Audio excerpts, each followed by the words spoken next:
Team Walton. Hello everybody, it is a Chop and Brew Lagniappe. I am Chip Walton. I'm Elsa Walton. My lovely wife Elsa, and today we are not cooking with hops. We are straight up cooking hops. Read about this on the internet. People call it hop asparagus apparently when you do it. You can do it in the early spring when they first start to sprout, and you want to get to them, these hop shoots, before they're 6 to 8 inches long, because then apparently they just get a little too woody. Apparently this is going to be very asparagus-y. Let me take you back in time and explain how these even got to our plate. With Ted in his backyard, Ted was trimming his hops. He trimmed down some magnums. These super long guys are magnums. And then the shorter ones are cascades and centennials. So what he was going to just toss away or compost, I was like, I'm going to try to cook these. So he gave them to me in a bag. I brought them home. I took the little leaves off of the side. Some people said you could leave them on, but I decided to strip them down to make them look as much like asparagus stalks as possible. I also cut off a couple of inches of the woody base, and I rinsed them off, and I put the long ones, these magnums that look like nice stalks, put them in water just like you would asparagus to keep them fresh. The little itty bitty pieces I just put under a damp paper towel to kind of keep them overnight. So then Elsa here hooked me up with the cooking part. We decided to kind of saute these. I've been told you could roast them, you could steam them, you could saute them. So we went with sauteing. What did we put in the pan? We put a little butter? Butter, garlic, salt, pepper. Yeah. That's about it. Elsa here chopped up the garlic. We sauteed that solo style for about 5 minutes. Well, first we put in the magnums. We put in the big long ones because we wanted to get them nice and cooked through. You can eat if you want to, Elsa. Or are you scared?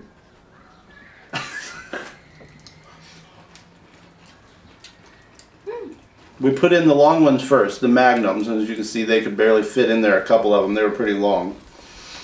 Elsa stirred those around, flipped them around until the tip started getting kind of singed looking and the stalks were starting to bend, and then we threw in that little bowl full of the small ones. Elsa had the smart idea. It was starting to look kind of dry. We put in some water, so we're essentially kind of steam sauteing them at this point. Elsa stirred them up for a couple of minutes. Oh! Poured them off, put them on a plate, let them cool off, and now that's what we have before us. Is we have a bunch of magnum, long stems, and short cascade and centennials. They're hairy. Elsa says they're hairy, which they are. If you know a hop vine, they get kind of prickly, but this is actually really good. You don't like them? Tongue feels itchy. Taste fresh, green. They don't taste like hops at all. Like, not that they should. I mean, it's like week 1 into the season. I think they taste a lot like clover. When I ate one raw the other day, I thought very much like the little purplish red tiny leaves that you'll get off of clovers around this time of year. It really does just taste a lot like asparagus, and this is very garlicky. This is good. Someone on the Chop and Brew Facebook page said that in Belgium, they actually eat this for breakfast, which I could kind of see alongside some eggs or like a breakfast meat. This is actually really nice. But, problem is you can only get this for a very small window at the beginning of the year. Again, once they're 10 inches, a foot long, you kind of don't want to mess with them anymore, unless you want to trim off some of that woody base another 2 or 3 inches. They taste good. They're a little too fuzzy for me to eat. Like eating a woody, fuzzy peach. No. Is it like eating a caterpillar? Kind of, yes. Like a caterpillar.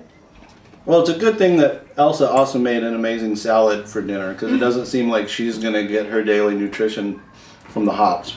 They taste good. It's just, the texture's a little weird for me. Yeah. And they're a little too barky. Barky? Tasting. Barkish. It's really not a word. Chris Barky? I just feel like maybe they can taste me back. Like they have this little, like, fuzzy, you know what I mean? Did you say they can taste you back? Like it's like a rough cat tongue that's licking you back? That's exactly what they taste like. The texture of a rough cat tongue. They do feel like a cat's tongue. That's why I don't care for them. The flavor's not bad, but that rough cat tongue texture is not something that I care for in my food. If we're growing hops, and you should be trimming them around this time, getting some of the extra shoots out of there and focus on the 4 or 5 really strong ones, man. Try this with the rest of them. This is actually pretty interesting. I give it a thumbs up. 1 and a mint. Thumbs up. The buttery garlic tastes good. Buttery garlic. Thumbs up. 2 thumbs up on the buttery garlic. Chip Walton. Elsa. Chop for chop. Brew for brew. They call that lingua, right? Cat tongue? Lingua de gato? I don't know.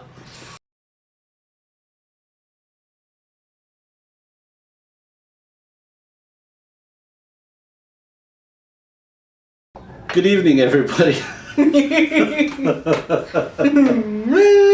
We are cooking hops. This is well, what about the small ones? I feel like these smaller ones don't really have as much of that. I feel like the more developed ones have the fuzz. Trying to pay with eating hops, y'all. Charlie's like, let me in on that cat tongue. Yeah, I'm good. Thanks. I like that. I feel like I didn't talk enough about the process though, but Buttery garlic tastes pretty awesome.